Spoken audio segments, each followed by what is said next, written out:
فداء، اس میں من یعنی احسان اور فدیہ دے کر چھوڑنا دونوں کا بیان ہے، لیکن امام ابو حنیفہ کے یہاں ابتدا میں تو یہ چاروں صورتیں تھیں اور بعد میں صرف 2 صورتیں باقی ہیں، اور وہ ہے یا تو غلام بنا لیا جائے یا قتل کر دیا جائے، باقی رہا احسان کر کے چھوڑنا یا فدیہ دے کر چھوڑنا، یہ منسوخ و منسوخ ہے۔ اور احناف کہتے ہیں کہ فَإِمَّا مَنًّا بَعْدُ وَإِمَّا فِدَاءً، یہ آیت حکم کے اعتبار سے منسوخ ہے سورہ براءت کی آیت اقتلوا المشرکین حیث وجدتموہم سے۔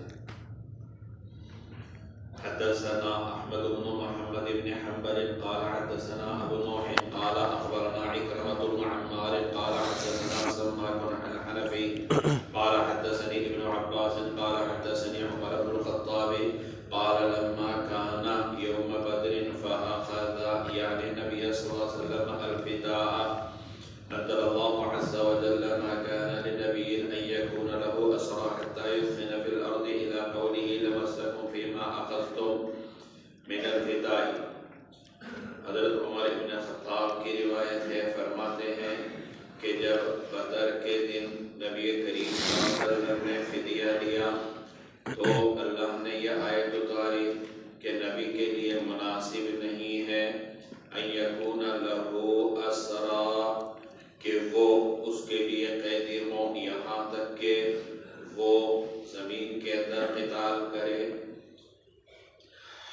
تريدون عرض الدنیا واللہ یرید الآخرہ، اس کے بعد پھر لمسکم فیما اخذتم ہے، ثم احل اللہ لهم الغنائم، پھر اللہ تعالی نے ان کے لیے مال غنیمت کو حلال کر دیا۔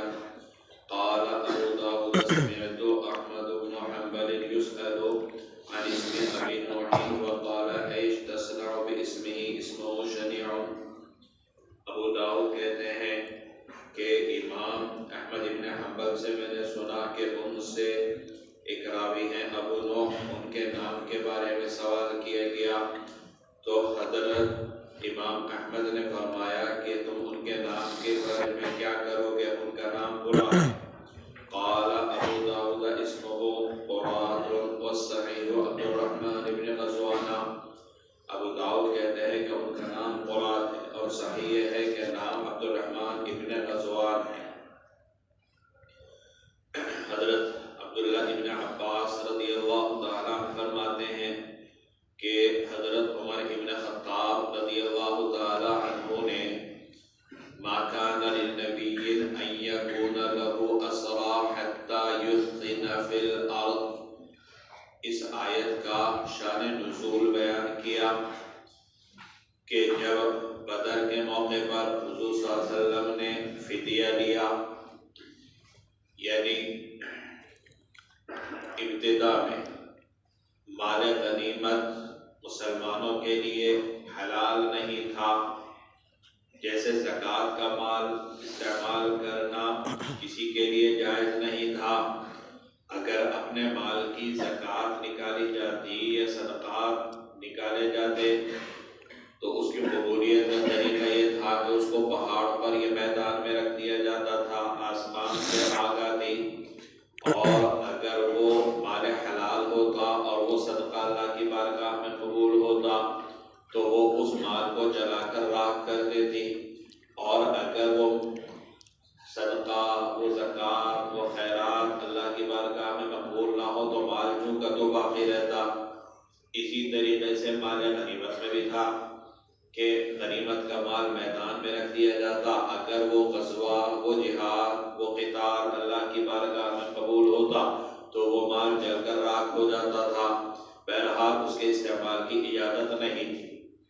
بدر کے موقع پر جب بہت سے قیدی مسلمانوں کے ہاتھ آئے اور کفار کا بہت سارا مال بھی ہاتھ آیا تو اب حضور اکرم صلی اللہ علیہ وسلم نے صحابہ سے مشورہ کیا کہ ہمیں کیا کرنا چاہیے۔ حضرت عمر رضی اللہ تعالی عنہ کی رائے تو یہ تھی کہ ان سارے قیدیوں کو قتل کر دیا جائے، جتنے قیدی ہیں ان کو مار دیا جائے، اور ایک روایت میں یہ ہے کہ ہر ایک اپنے رشتہ دار کو مارے۔ حضرت عمر نے مشورہ دیا، یہ اپنے بھائی عقیل کو ماریں اور میں اپنے فلاں رشتہ دار کو ماروں گا، کیونکہ یہ سب کفر میں پیشوا اور سردار تھے۔ تو انہوں نے مشورہ دیا کہ جتنے قیدی ہیں سب کو قتل کر دیا جائے۔ نبی کریم صلی اللہ علیہ وسلم کو ان کی رائے پسند نہیں آئی۔ آپ صلی اللہ علیہ وسلم نے دوبارہ پھر پوچھا، حضرت عمر پھر بول پڑے کہ سب کو مار دیا جائے۔ دوبارہ پھر پوچھا تو حضرت عمر بولے کہ میری رائے یہ ہے کہ فدیہ لے کر ان کو چھوڑ دیا جائے۔ چنانچہ نبی کریم صلی اللہ علیہ وسلم نے حضرت ابو بکر کی رائے کو پسند فرمایا اور فدیہ لے کر بدر کے قیدیوں کو چھوڑ دیا۔ ان میں سے کچھ قیدی تو وہ تھے جیسے عقبہ ابن ابی معیط، اس کو تو اللہ اور اس کے رسول سے شدید دشمنی کی وجہ سے قتل کر دیا گیا، اس کو تو نہیں چھوڑا گیا، لیکن کچھ لوگوں کو فدیہ دے کر چھوڑ دیا گیا۔ اور اس کی صورت یہ ہوئی کہ حضرت جبرائیل تشریف لائے اور نبی کریم صلی اللہ علیہ وسلم نے فرمایا کہ اپنے صحابہ کو اختیار دو، چاہے تو ان کو قتل کر دیں اور چاہے فدیہ لے کر چھوڑ دیں، لیکن اگر فدیہ لے کر چھوڑیں گے تو اس کے لیے شرط یہ ہے کہ آئندہ سال یعنی احد کے موقع پر جتنے کفار قید ہوئے یعنی 70 اتنے ہی مسلمان شہید بھی ہو گئے۔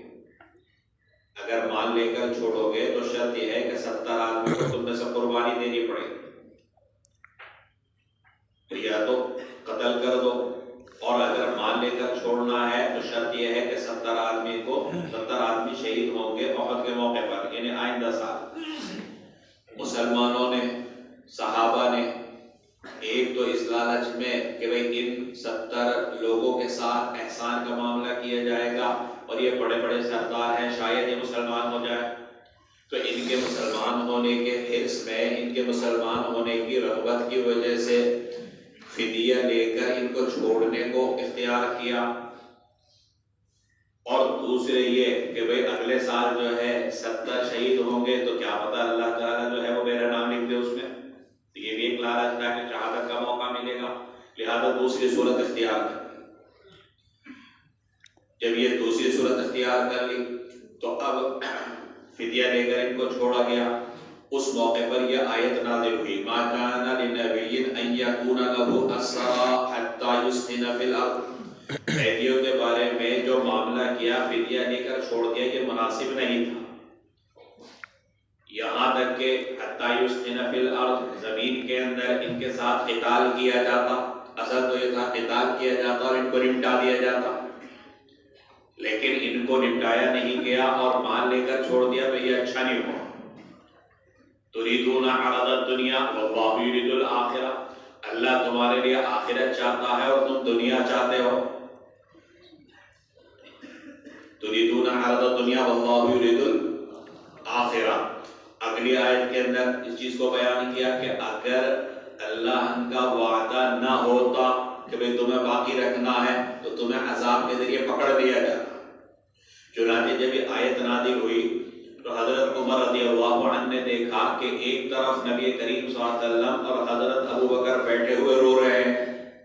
حضرت عمر وہاں پہنچے اور کہنے لگے کہ اے اللہ کے رسول، آپ دونوں کو کس چیز نے رولایا، مجھے پتا چلے تاکہ وجہ معلوم ہونے کے بعد میں بھی رہوں۔ نبی کریم صلی اللہ علیہ وسلم نے فرمایا کہ فدیہ لینے کی وجہ سے اللہ کا عذاب اس طرف کے قریب آ چکا تھا اور کوئی نہ بچتا سوائے عمر، کیونکہ حضرت عمر کی رائے نہیں تھی فدیہ لینے کی، اور حضرت عمر کے علاوہ 2 صحابی اور تھے، ایک عبداللہ ابن ابی رواحہ اور ایک سعد ابن معاذ۔ تو بعض روایت میں یہ ہے کہ نبی کریم صلی اللہ علیہ وسلم نے فرمایا کہ عذاب قریب آ چکا تھا اور یہ اگر آ جاتا تو کوئی نہ بچتا سوائے عمر کے، سوائے سعد ابن معاذ کے اور عبداللہ ابن رواحہ کے۔ اب یہاں پر ایک سوال یہ پیدا ہوتا ہے کہ جب حضرت جبرائیل کے ذریعے نبی کریم صلی اللہ علیہ وسلم کو اختیار دے دیا گیا اور نبی کریم صلی اللہ علیہ وسلم کے ذریعے صحابہ کو اختیار دے دیا گیا، بھئی چاہے تو آپ ان کو قتل کر دو اور چاہے فدیہ لے کر چھوڑ دو، اور صحابہ نے اس اختیار کے بعد فدیہ لے کر چھوڑنا اختیار کیا، تو پھر یہ عذاب کیوں آیا؟ کیونکہ جب حضرت جبرائیل آیا اور اختیار دیا اور صحابہ نے اس اختیار میں سے جو اختیار دیا تھا ایک کو پسند کر لیا، تو لہذا یہ عذاب کیوں آیا؟ اس کا جواب یہ ہے کہ یہاں پر حضرت جبرائیل کے ذریعے جو اختیار تھا یہ بطور امتحان تھا کہ دیکھے یہ کیا اختیار کرتے ہیں، اس خان فی الارض یعنی قیدیوں کے ساتھ قتال کو اختیار کرتے ہیں جو اللہ کے نزدیک پسندیدہ ہے، یا مال کے چکر میں پڑ جاتے ہیں۔ تو یہ اختیار اس وجہ سے نہیں تھا کہ تمہاری مرضی جو چاہے کر لو، دونوں درست ہیں، بلکہ یہ بطور امتحان کے تھا۔ ایک جواب تو یہ ہے۔ دوسرا جواب یہ ہے کہ یہ اصل میں عذاب آیا ان لوگوں کی وجہ سے کہ صحابہ میں سے کچھ کی جو نظر گئی وہ مال کی طرف ہے، جیسا کہ تريدون عرض الدنيا والله يريد الآخرة سے معلوم ہوتا ہے، تو ان کی وجہ سے یہ عذاب آیا۔ مطلقاً فدیہ لے کر مال چھوڑنے کی وجہ سے عذاب نہیں آیا۔ بعض لوگوں کی نیت یہ ہوگی کہ بہت مال آ جائے گا، ہم تو مالدار ہو جائیں گے، بہت ہمارے کام ہو جائیں گے، تو ان کی نظر کو یا دنیا کی طرف ہو، اس کی وجہ سے یہ عذاب آیا۔ بعض حضرات نے بیان کیا کہ یہ عذاب کا جو تذکرہ ہے روایت کے اندر یہ شاذ ہے، اور انہوں نے ایک اور تعبیر یہ کی کہ یہاں پر ظاہر سی بات ہے کہ دو چیزوں میں سے ایک اختیار کرنا یعنی فدیہ لے کر چھوڑنا، یہ کوئی امر خداوندی کی وجہ سے تو نہیں تھا، بلکہ یہ گویا صحابہ کا اجتہادی فیصلہ تھا، اور جب یہ اجتہادی فیصلہ تھا تو گویا ایک طریقے سے من جانب اللہ یہ حکم نہیں تھا کہ من جانب اللہ حکم کی پابندی کی اور پھر بھی عذاب آیا کہ کسی طرح کا کوئی اعتراض ہو۔ تو یہ تین جوابات محدثین نے دیے۔ ثم احل لهم الغنائم سے راوی یہاں پر بیان کرتے ہیں کہ جو کہ ابتدا میں مال غنیمت ایمان والوں کے لیے حلال نہیں تھا، تو اسی لیے یہ صورت پیش آئی کہ مال لے کر چھوڑا جائے گا تو بھئی کچھ مال آ جائے گا، فائدہ ہو جائے گا ایمان والوں کا، تو اللہ تعالیٰ نے اس کے بعد مال غنیمت کو حلال کر دیا۔ اس سند میں ایک راوی ہیں ابو نوح، امام ابو داؤد کہتے ہیں کہ امام احمد بن حنبل سے ان کے نام کے بارے میں سوال کیا گیا، تو امام احمد نے فرمایا ایش تصنع باسمہ، اسمو شنیع، ایش یا ایو شیء کا مخفف ہے کہ ان کے نام کو پوچھ کر کیا کرو گے، ان کا نام اچھا نہیں۔ ابو داؤد کہتے ہیں کہ ان کا نام قراد ہے، اور قراد یہ اردو میں کہا جاتا ہے چیچڑی، جیسے جو ہوتی ہے ایسے ہی یہ ایک کیڑا ہوتا ہے جو جانوروں کے جسم میں پیدا ہو جاتا ہے، اور ظاہر سی بات ہے یہ نام اچھا نہیں۔ ابو داؤد نے بیان کیا صحیح بات یہ ہے کہ ان کا نام تو ہے عبد الرحمن ابن غزوان، اور قراد ان کا لقب ہے، نام ان کا عبد الرحمن ابن غزوان ہے اور لقب ان کا قراد ہے۔ حدثنا عبد الرحمن بن مالك العيشي حدثنا سفيان بن حبيب حدثنا شعبة عن ابي العنبس عن ابي الشعصاء عن انس بن مالك عن ابن عباس ان النبي صلى الله عليه وسلم جعل فداء اهل الجاهليه يوم بدر 400۔ حضرت ابن عباس کی روایت ہے کہ نبی کریم صلی اللہ علیہ وسلم نے بدر کے دن اہل جاہلیت کا فدیہ 400 درہم مقرر کیا۔ اس روایت سے معلوم ہوتا ہے کہ نبی کریم صلی اللہ علیہ وسلم نے جو بدر کے قیدی تھے ان کا فدیہ 400 درہم فی آدمی مقرر کیا۔ اس سلسلے میں اور بھی روایات ہیں، ان ساری روایات کو جمع کرنے کے بعد خلاصہ یہ نکلتا ہے کہ حضور اکرم صلی اللہ علیہ وسلم نے ہر قیدی کا ایک فدیہ متعین نہیں کیا تھا، بلکہ اس کی مالداری کے اعتبار سے فدیہ متعین کیا۔ بعض لوگوں کا فدیہ 4000 درہم، کسی کا 3000 درہم، کسی کا 2000 درہم، کسی کا 1000 درہم اور کسی کا 400 درہم۔ اور اگر قیدی سارے تمہاری طرح کچھ بھی جیب میں نہیں، تو ان کا فدیہ حضور صلی اللہ علیہ وسلم نے کیا مقرر کیا تھا کہ مدینہ کے 10 بچے حوالے کر دیے کہ بغیر فیس کے ٹیوشن پڑھاؤ گے۔ تو گویا ان کو تم نے جو سکھایا وہ تمہارا فدیہ ہے. اس سے تعلیم کی بھی اہمیت کا اندازہ ہوتا ہے. تو یہاں پر جو 400 درہم کا ذکر ہے، ایسا نہیں کہ سب کا فدیہ یہی، بلکہ نبی کریم صلی اللہ علیہ وسلم نے قیدیوں کی مالداری کے اعتبار سے فدیہ مقرر کیا. اور اگر کسی بات کچھ نہیں تو اس پر ظاہر بات ہے مالی فدیہ نہیں رکھا، اس کی ذمہ داری لگائی کہ تم بچوں کو سکھاؤ پڑھنا. کوئی لکھنا جانتا تھا کاتب تھا تو اس کی ذمہ لگا دیا کہ کوئی لکھنا سکھاؤ، تو یہ ان کا لکھنا یا پڑھانا یہ فدیہ ہو.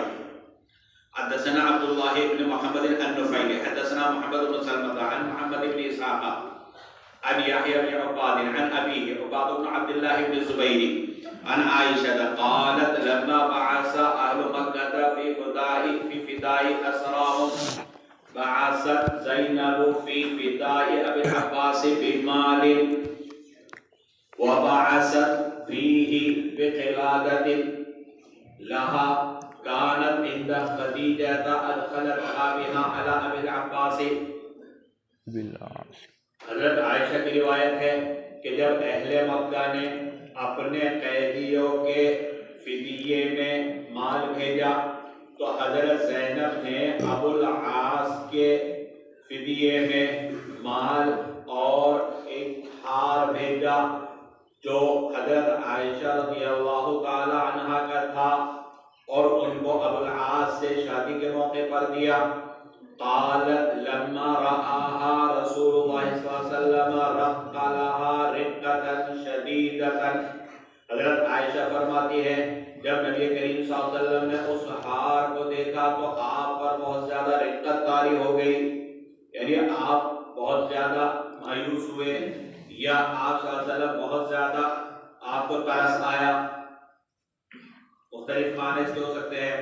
وقال ان رأيتم، اور فرمایا اگر تمہاری رائے ہو ان تطلقوا لها اسیرها تو زینب کا قیدی یعنی ابو العاص کو چھوڑ دیا جائے، وتردوا علیها الذی لها اور اس کا مال یعنی ہار وغیرہ ان کو واپس کر دیا جائے.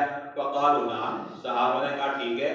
وكان رسول الله صلی اللہ علیہ وسلم اخذ علیہ او وعده ان يخلي سبيل زینب الیہ، اور نبی کریم صلی اللہ علیہ وسلم نے اس سے عہد لیا کہ اس سے وعدہ لیا کہ وہ حضرت زینب کا نبی کریم صلی اللہ علیہ وسلم کی طرف آنے کے لیے علیحدگی کر دے گا. وبعث رسول اللہ صلی اللہ علیہ وسلم زید بن حارثہ ورجلا من الانصار، نبی کریم صلی اللہ علیہ وسلم نے زید بن حارثہ اور ایک انصاری شخص کو بھیجا. فقال كونا ببطن یاجج حتى تمر بكما زینب فتصحباها حتى تأتیا بها، اور فرمایا کہ تم دونوں بطن یاجج میں رہنا یہاں تک کہ زینب کا تم پر گزر ہو تو اس کے ساتھ آنا یہاں تک کہ اس کو ساتھ لے کر آؤ. غزوہ بدر کے موقع پر بہت سے قیدی مسلمانوں کے ہاتھ آئے، ان میں ابو العاص جو حضور اکرم صلی اللہ علیہ وسلم کی صاحبزادی حضرت زینب رضی اللہ تعالی عنہا کے شوہر تھے. اس وقت تک یہ مسلمان نہیں ہوئے تھے، یہ بھی ان قیدیوں میں تھے. چنانچہ اپنے قیدیوں کو چھڑانے کے لیے، جو کہ پہلے معلوم ہوا کہ مسلمانوں نے اس کو اختیار کر لیا تھا کہ مال لے کر چھوڑ دیا جائے، اور مال لے کر قیدیوں کو چھوڑنے کا عربوں میں رواج بھی تھا. چنانچہ مکہ والوں نے اپنے قیدی کو چھڑانے کے لیے مال بھیجے تو حضرت زینب رضی اللہ تعالی عنہا کے مالی حالات اچھے نہیں تھے. انہوں نے جو مال بھیجا تو اس میں ان کا وہ ہار بھی تھا جو شادی کے موقع پر حضرت خدیجہ نے ان کو دیا تھا، وہ حضرت خدیجہ کا اپنا ہار تھا. اور ابو العاص یہ حضرت خدیجہ کے بھانجے تھے. حضرت زینب کا نکاح حضرت خدیجہ نے اپنے بھانجے سے کیا تھا. جب نبی کریم صلی اللہ علیہ وسلم نے دیکھا کہ زینب نے اپنے شوہر کو چھڑانے کے لیے اپنا ہار تک بھیج دیا، کچھ اور مال اس کے پاس ہے نہیں، تو ان کے غربت کی وجہ سے ان کو رحم آیا، ان کو ترس آیا یا ان پر رقت طاری ہو گئی. ایک تو اس وجہ سے کہ بیٹی کس غربت کے اندر زندگی گزار رہی، اور دوسرے جو کہ یہ ہار حضرت خدیجہ رضی اللہ تعالی عنہا پہنا کرتی تھی تو ان کی بھی یاد آ گئی، ان کے ساتھ ایک لمبا زمانہ گزرا ہے، ان سے نبی کریم صلی اللہ علیہ وسلم کو بے انتہا محبت تھی. چنانچہ ان کی حیات میں نبی کریم صلی اللہ علیہ وسلم نے کوئی اور نکاح نہیں فرمایا، یہ ان سے خصوصی تعلق کا اظہار تھا۔ تو غرض یہ کہ اس وجہ سے ان کے اوپر ایک طرح کی ردت طاری ہو گئی۔ چنانچہ صحابہ سے کہا بھائی اگر تمہیں اجازت دو تو زینب کا قیدی یعنی ابو العاص کو چھوڑ دیا جائے، اور زینب جو مال بھیجا ہے وہ مال نہ رکھا جائے، وہ بھی ان کو واپس کر دیا جائے، لیکن تمہاری اگر رائے ہے کیونکہ یہ تمہارا حق ہے۔ صحابہ کرام کہاں انکار کرنے والے تھے، تو انہوں نے کہا کہ یا رسول اللہ ہم اس کے لیے تیار ہیں۔ نبی کریم صلی اللہ علیہ وسلم نے ابو العاص سے جب اس کو چھوڑا تو ایک وعدہ لے لیا، عہد لے لیا کہ تم زینب کو ہمارے پاس مدینہ بھیجو۔ چنانچہ انہوں نے وعدہ کر لیا۔ نبی کریم صلی اللہ علیہ وسلم نے حضرت زید بن حارثہ اور ایک انصاری شخص کی ذمہ داری لگائی کہ تم بھی ساتھ جاؤ اور مکہ سے باہر بطن یاجج نامی ایک وادی ہے وہاں پر ٹھہرنا، اور جب حضرت زینب اس بطن یاجج میں آ جائے تو وہاں سے مدینہ تک لانا ساتھ، وہ تمہاری ذمہ داری ہے۔ چنانچہ حضرت زینب کو وعدے کے مطابق ابو العاص نے جب مکہ سے روانہ کیا تو پیچھے حبار ابن اسود اور نافع ابن عبد قیس لگے جن کا ماں قبل میں ذکر آیا۔ نبی کریم صلی اللہ علیہ وسلم نے ابتدا میں ان کے بارے میں فرمایا ان کو جلا دینا، اور بعد میں فرمایا کہ نہیں جلانا نہیں بلکہ قتل کر دینا، کیونکہ جلانا اس کا حق ہے جو آگ کا مالک ہے۔ تو وہاں پر ان کا تذکرہ آیا تھا۔ تو انہوں نے ان کی اونٹنی کو زخمی کر دیا، اب اونٹنی گری تو اس پر حضرت زینب بھی گر گئی، وہ حاملہ تھی، ان کو بھی چوٹ آئی، اور یہ مدینہ اگرچہ آ گئی تھی لیکن وہ مستقل بیمار رہی اور اسی بیماری کی وجہ سے ان کا انتقال ہو گیا۔ یہاں پر یہی واقعہ بیان کیا۔ اب غرض یہ کہ یہاں پر جو واقعہ بیان کیا اس سے بھی آپ دیکھیں ترجمۃ الباب ثابت ہو جاتا ہے کہ حضرت زینب نے اگرچہ مال بھیجا تھا لیکن آپ صلی اللہ علیہ وسلم نے اس مال کو واپس کر دیا۔ بہرحال مال کا دینا ثابت ہے، تو اس آیت سے اعتبار سے یہ روایت بھی ترجمۃ الباب کے مطابق ہے۔ حدثنا احمد بن ابي مريم حدثنا عمي يعني سعيد بن الحكم قال اخبرنا الليث عن عقيل عن ابن شهاب قال وذكر عن عروة بن الزبير ان مروان والمسور بن مخرمة اخبراه ان رسول الله صلى الله عليه وسلم قال حين جاءه وفد عوادل مسلمين فسألوه ان يرد اليهم اموالهم فقال لهم رسول اللہ صلی اللہ علیہ وسلم معی من ترون۔ مروان اور مسور ابن مخرمہ کی روایت ہے، ان دونوں نے بتلایا کہ نبی کریم صلی اللہ علیہ وسلم نے فرمایا جب حوازن کا وفد مسلمان ہو کر آیا اور انہوں نے سوال کیا کہ ان کا مال ان کو لوٹا دیا جائے تو نبی کریم صلی اللہ علیہ وسلم نے ان سے فرمایا معی من ترون، تم دیکھ رہے ہو میرے ساتھ کون ہے، وَأَحَبُّ الْحَدِيثَ إِلَيَّ أَصْدَقُهُ، اور میں سچی بات کو پسند کرتا ہوں، فَاخْتَارُوا إِمَّا السَّبِيَّ وَإِمَّا الْمَالَ، بس قیدی اور مال میں سے ایک کو اختیار کر لو۔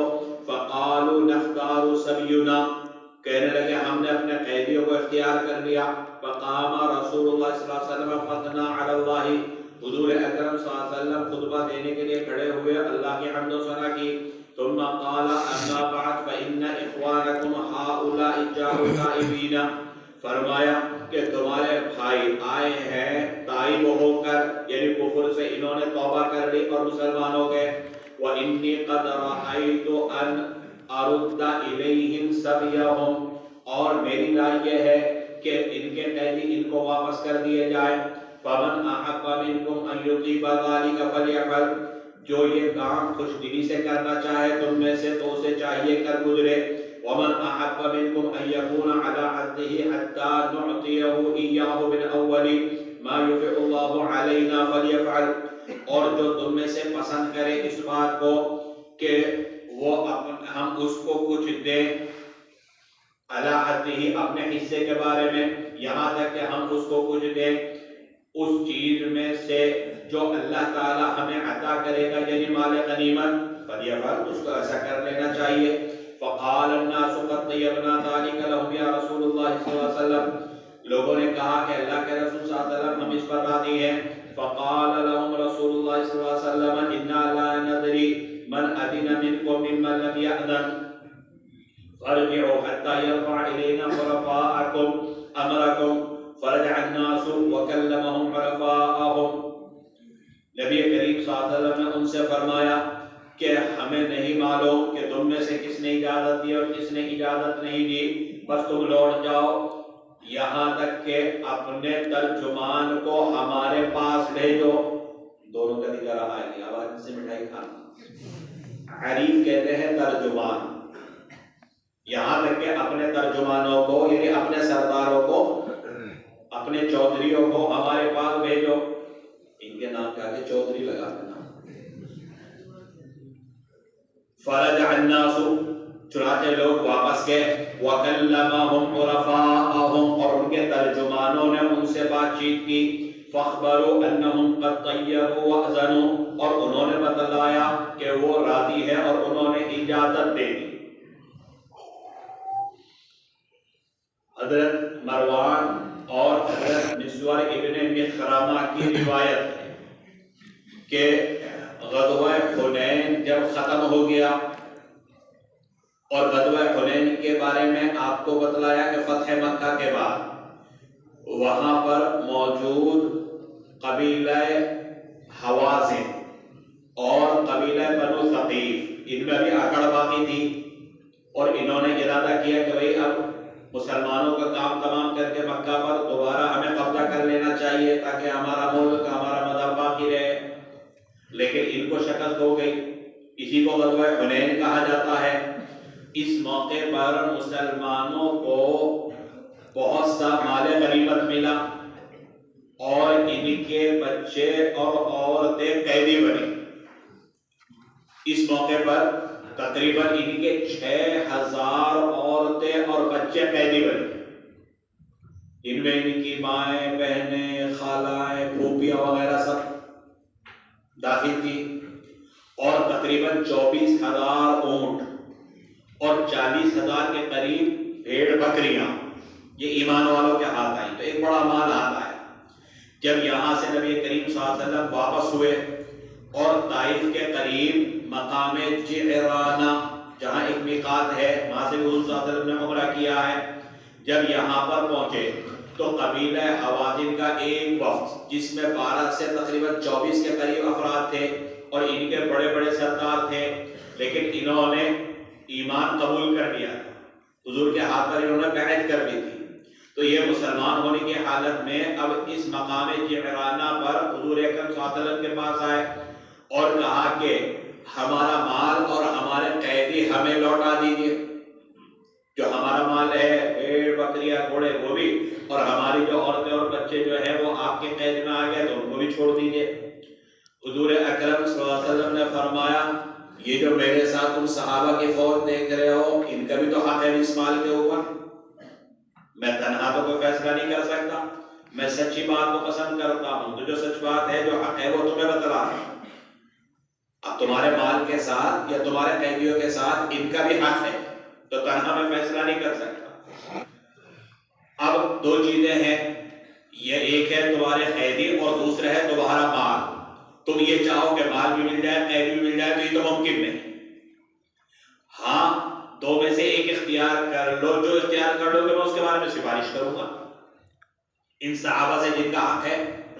چنانچہ انہوں نے کہا کہ ہم اپنے قیدی چھڑانا چاہتے ہیں، نقدار سبیوں کا مال ہم چھوڑنے کے لیے تیار ہے، لیکن ہم چاہتے ہیں کہ ہمارے قیدی ہمیں مل جائے. بعض روایت میں یہ ہے خدا آتے ہیں کہ اس میں ہماری خالائیں ہیں، ہماری پھوپھیاں ہیں، ہماری مائیں ہیں، ہماری بہنیں ہیں، ان کے بچے اور بچیاں ہیں. تو کر دیے کہ انہوں نے اس کو اختیار کر لیا. تو حضور اکرم صلی اللہ علیہ وسلم نے فرمایا، بعد روایت سے معلوم ہوتا ہے کہ ظہر کی نماز کے بعد، ابھی نماز کے ٹائم میں نماز پڑھ لیتے ہیں، ظہر کی نماز کے بعد تم مسجد میں کھڑے ہو کے اعلان کرنا کہ فلاں مذہب سے ضائع ہوں، یعنی اپنے احوال ذکر کر کہ بھئی ہمارے بچے قید ہیں، ہماری عورتیں قید ہیں اور ہم جو ہے گھر اور بے چینی کے اندر ہیں. اس کے بعد جو ہے وہ میں سفارش بھی کر دوں گا تمہاری. چنانچہ نبی کریم صلی اللہ علیہ وسلم نے اس موقع پر خطبہ دیا اور نبی کریم صلی اللہ علیہ وسلم نے صحابہ سے فرمایا کہ بھئی یہ تمہارے بھائی ہیں، یہ آئے ہیں طائب ہو کر، یعنی ایمان قبول کر کے آئے ہیں، کفر کو انہوں نے چھوڑ دیا اور یہ جو کہ قیدی چاہتے ہیں تو میں بھی یہ چاہتا ہوں، سفارش کرتا ہوں کہ ان کے قیدین کو واپس کر دیے جائیں۔ تو اب دو صورتیں ہیں، یا تو ان کے قیدی جو اب تمہاری ملکیت ہو گئے، تمہارے حصے میں آ گئے، مثلا مال غنیمت بٹ گیا تو اب ہر ایک جو ہے کسی نہ کسی کے حصے میں آ گیا، تو اب اگر تم میں سے کوئی اس بات کو پسند کرے کہ بغیر کچھ لیے دیے جو اس کے حصے میں آیا اس کو ان کے حوالے کر دے، فلیفعل، تو وہ ایسا کر لے۔ اور اگر کوئی چاہتا ہے کہ نہیں بغیر کچھ لیے تو ہم ان قیدی کو چھوڑیں گے نہیں، جو ہماری باغیاں بن چکی ہیں یا جو بچے ہمارے غلام بن چکے ہیں تو اب اس کے بدلے میں ہمیں کچھ ملے تو ہم چھوڑیں گے۔ تو آپ صلی اللہ علیہ وسلم فرمایا اگر کوئی یہ چاہتا ہے تو ہم اس کے لیے تیار ہیں کہ اب جو سب سے پہلے مال غنیمت ملے گا تو سب سے پہلے تمہیں دیا جائے گا ان قیدیوں کو چھوڑنے کی وجہ سے۔ تو یا تو بغیر کچھ لیے چھوڑ دو، اور اگر کچھ لے کر چھوڑنا چاہتے ہو تو اس کا بھی وعدہ ہے کہ سب سے پہلے جو مال غنیمت ملے گا تو اس میں تمہیں تمہارے ان قیدیوں کو چھوڑنے کی وجہ سے حصہ دیا جائے گا۔ سب نے کہا ایک زبان ہو کر کہ ہم تیار ہیں، ہم تیار ہیں۔ اب یہ پتہ نہیں چلا کہیں پر تیار ہے، پہلی جو بات کی اس پر تیار ہے یا دوسری بات کی اس پر تیار ہے۔ فرمایا بات سمجھ میں نہیں آئی، لہٰذا یہاں سے جاؤ اور جا کر اپنے اپنے جو سردار اور چودھری ہے تمہارے برادری کے، ان کو بتاؤ کہ تمہاری کیا رائے۔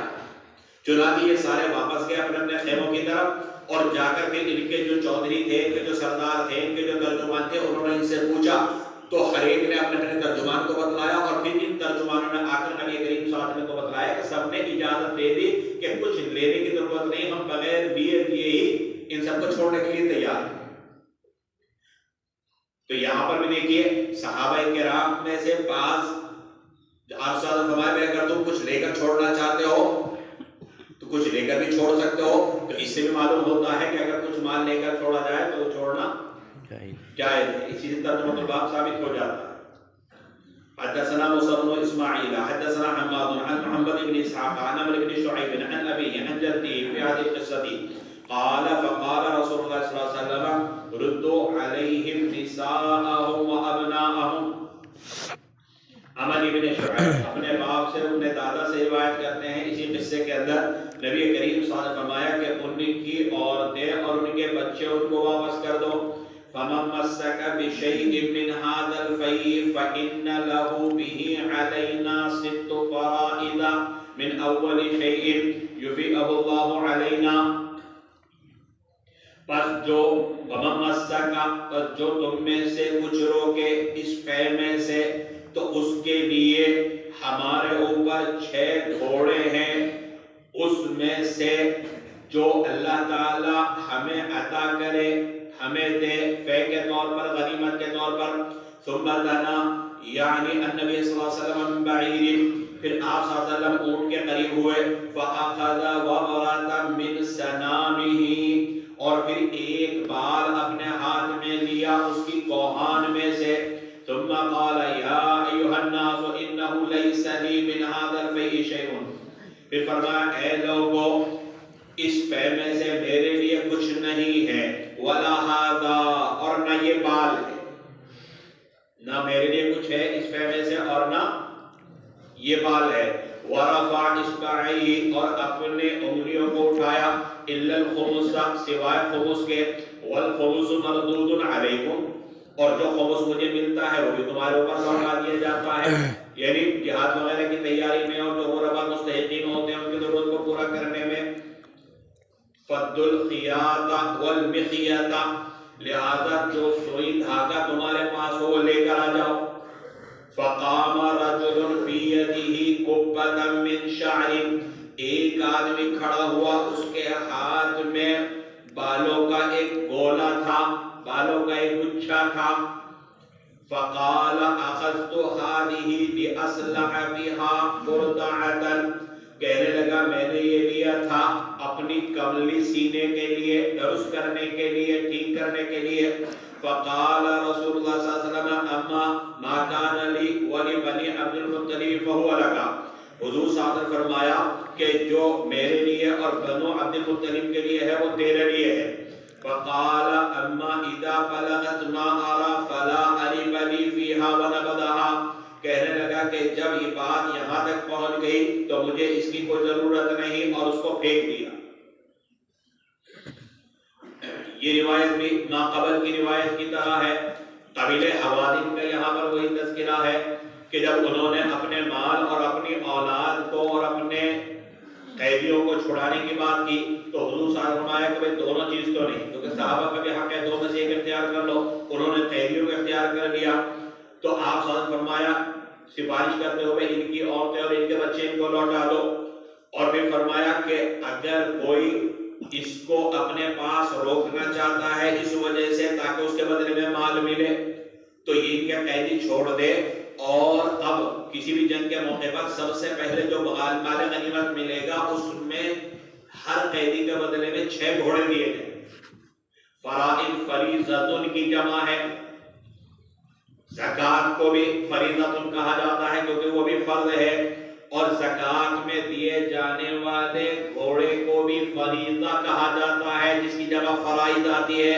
اور پھر مطلقاً گھوڑے کے لیے بھی فرائض کا لفظ استعمال ہونے لگا اور یہاں پر یہی معنی مراد ہے. یہاں پر جو بیان کیا ست فرائض سے مراد مطلقاً گھوڑا. تو اگر یہ فرمایا کہ ہر ایک قیدی کے بدلے میں اس کو 6 گھوڑے ملیں گے، لہذا جو سب سے پہلے مال غنیمت ملے گا تو وہ مال غنیمت اس کو دیا جائے گا. یہاں سے ترجمۃ الباب ثابت ہو جاتا ہے. اب آگے مزید ایک فائدے کے پیش نظر ابو داؤد نے روایت کا اگلا حصہ بیان کیا کہ حضور اکرم صلی اللہ علیہ وسلم اس اونٹ کے قریب ہوئے جو غنیمت کے اونٹوں میں سے تھا اور اس کے کوہان کے اوپر جو بال تھے اس میں سے ایک بال پکڑا اور فرمایا نبی کریم صلی اللہ علیہ وسلم نے یہ جو مال غنیمت ہے، یہاں پر فے کا لفظ استعمال کیا گیا. ویسے فے اس مال کو کہا جاتا ہے جو بغیر لڑائی کے حاصل اور جو لڑائی کے بعد حاصل ہو وہ غنیمت کہلاتا ہے. لیکن فے کا اطلاق مال غنیمت پر بھی ہوتا ہے. جو بغیر لڑائی کے حاصل ہو وہ بھی فے ہوتا ہے اور جو لڑائی کے بعد حاصل ہو اس پر بھی فے کا اطلاق ہوتا ہے. تو آپ سر فرمایا کہ اس فے اور اس مال غنیمت میں میرے لیے کوئی حصہ نہیں. آگے بیان کیا الا الخمس سوائے خمس کے، میرا حصہ جو ہے وہ صرف 5واں ہے اور وہ 5واں بھی میں اپنی ذات پر خرچ نہیں کرتا بلکہ وہ بھی تمہاری طرف لوٹا دیا جاتا ہے. تمہیں جو ضرورت مند ہوتے ہیں ان کو 30 روپے پاؤ والی بریانی کے لیے دے دیتا ہوں یا جہاد کی تیاری کے لیے دے دیتا ہوں، وہ بھی میں اپنے اوپر خرچ نہیں کرتا. نبی کریم صلی اللہ علیہ وسلم نے اس روایت کے اندر یہ بھی بیان فرمایا کہ اس میں میرا کوئی حصہ نہیں ہے سوائے خمس کے. فرد الخیاط والمخیطہ، لہذا اگر کسی نے مال غنیمت کی تقسیم سے پہلے سوئی اور دھاگے جیسی معمولی چیز بھی بغیر حق کے لے لی تو اسے چاہیے کہ میرا ہے. فرد الخیاط والمخیطہ کہ اگر کسی نے بغیر حق کے، میں بھی صرف حق کے مطابق لیتا ہوں اور وہ بھی اپنے اوپر خرچ نہیں کرتا، وہ بھی تمہارے اوپر خرچ کرتا ہوں. لہذا اگر کسی نے بغیر حق کے مال غنیمت کی تقسیم سے پہلے دھاگے جیسی کوئی معمولی چیز بھی لی ہے تو لے آئے. چنانچہ تھوڑی دیر کے بعد ایک صحابی کھڑے ہوئے اور انہیں کے ہاتھ میں بالوں کا ایک گچھا تھا اور یہ بالوں کا گچھا انہوں نے کیوں لیا تھا اس کی وجہ بیان کر دی کہ اونٹ کے اوپر جو کوہان وغیرہ ہوتا ہے وہاں پر بیٹھنے کے لیے ایک خاص کرسی وغیرہ بنائی جاتی ہے، اس کے نیچے جو کملی ہے تو میں نے اس کو سینے کے لیے، اس کو درست کرنے کے لیے لی تھی. یہ سمجھ رہے تھے کہ بھئی یہ معمولی سے بال ہے تو ظاہر سی بات ہے ان کی کوئی قیمت نہیں، ان کی کوئی اہمیت نہیں، تو مال غنیمت کی تقسیم سے پہلے انہوں نے مال غنیمت میں سے اس کو اٹھا لیا تھا. یہ جو اونٹ ہو گیا اس کو جسم سے اکھاڑ لیا ہوگا. نبی کریم صلی اللہ علیہ وسلم فرمایا کیونکہ اب یہ بالوں کا گچھا کب لے کر آئے جب مال غنیمت بٹ چکا، اب ظاہر سی بات ہے اب اس بالوں کے گچھے کو پورے لشکر کے اوپر بانٹنا یہ تو ممکن بھی ہے نا. تو حضور صلی اللہ علیہ وسلم نے فرمایا کہ اس گچھے میں میرا اور بنو عبد المطلب کا جو حصہ بنتا ہے وہ تو تیرے لیے ہدیہ ہے، باقی رہ گیا اور صحابہ کا معاملہ تو ظاہر بات ہے اس میں تو کچھ نہیں کر سکتا. تو اس کا مطلب یہ ہے کہ قیامت میں تجھے دینا پڑے. بات روایت آئیں گی اس میں. کہ یہ تو نے لیا ہے مال غنیمت کی تقسیم سے پہلے، اب یہ تو آگ ہے، اس کی تو سزا بھگتنی پڑے گی. تو آپ نے فرمایا اس میں جو میرا حصہ بنتا ہے، اگر یہ مال غنیمت کی تقسیم سے پہلے لاتا تو اس میں بھی حصہ میرا بنتا، تو میرا جو حصہ بنتا یا میرے خاندان والوں کا وہ تو تیرے لیے ہدیہ ہے، لیکن باقی اوروں کا معاملہ تو ظاہر بات اس میں اختیار نہیں. اب اس صحابی نے کہا کہ جب اس معمولی اور حقیر ترین چیز کی یہ حالت ہے کہ بھئی اس کا بھی حساب دینا پڑے گا، تو وہی پھینک دیا. تو فائدے کے پیش نظر روایت کا یہ حصہ بھی ابو داؤد نے بیان کیا، اگرچہ اس حصے کا ترجمہ الباب سے کوئی تعلق نہیں ہے. اسی وجہ سے جب دیوبند سے کراچی مفتی شفیع صاحب رحمۃ اللہ علیہ گئے اور وہاں انہوں نے دیوبند کے طرز پر دارالعلوم قائم کرنے کا ارادہ کیا، تو وہاں پر ان کے بزرگ تھے حضرت مولانا یوسف بن نوری رحمۃ اللہ علیہ، ان کا ادارہ ہے جامع بن نوری کا. ان سے کہا کہ حضرت میں دارالعلوم کے طرز پر ادارہ قائم کرنا چاہتا ہوں. فرمایا میاں رہنے دیں. کچھ دن بعد پھر ملاقات ہوئی، پھر کہا. جب بار بار کہنے لگے تو فرمایا کہ جنت میں پہنچنے کا بھی راستہ یہ مدرسہ ہے اور جہنم کی طرف لے جانے والا راستہ بھی یہ مدرسہ ہے. کیوں؟ اس لیے کہ ظاہر سی بات ہے، جب مدرسہ چلاؤ گے عوامی چندے سے چلاؤ گے. اب اگر تم نے دیانت داری کے ساتھ چلایا تو جنت تک پہنچنے کا اس سے آسان راستہ کوئی نہیں. اور اگر خدا نہ خواستہ گڑبڑ کر دی تو یہی پتہ نہیں کہ کس کا کھایا. اگر معافی مانگنا بھی چاہو تو کس سے معافی مانگو؟ کس کس کا کھایا پتہ ہی نہیں. جب کس کس کا کھایا پتہ نہیں تو پھر تو جہنمی ہے. تو جہنم تک پہنچنے کا سب سے آسان آتا ہے تو میاں رہنے دو، چکر میں نہ پڑو. تو وہی یہاں پر بیان کیا کہ اس میں میرا جو حصہ ہے وہ تو تیرے لیے ہدیہ ہے، لیکن جہاں تک اور صحابہ کی بات ہے، اگر اس کو بیان نہیں کیا لیکن مفہوم وہی نہیں کرتا ہے تو ظاہر بات ہے اس پر کچھ نہیں کر سکتا. تو اسی لیے ان صحابی نے دیکھا کہ اس جیسی حقیقی ترین چیز کا یہ حال ہے کہ اس کا بھی جواب دینا پڑے گا اور اس کی وجہ سے سزا بھگتنی پڑے گی، جو اس کو پھینک کر وہاں سے چلا گیا.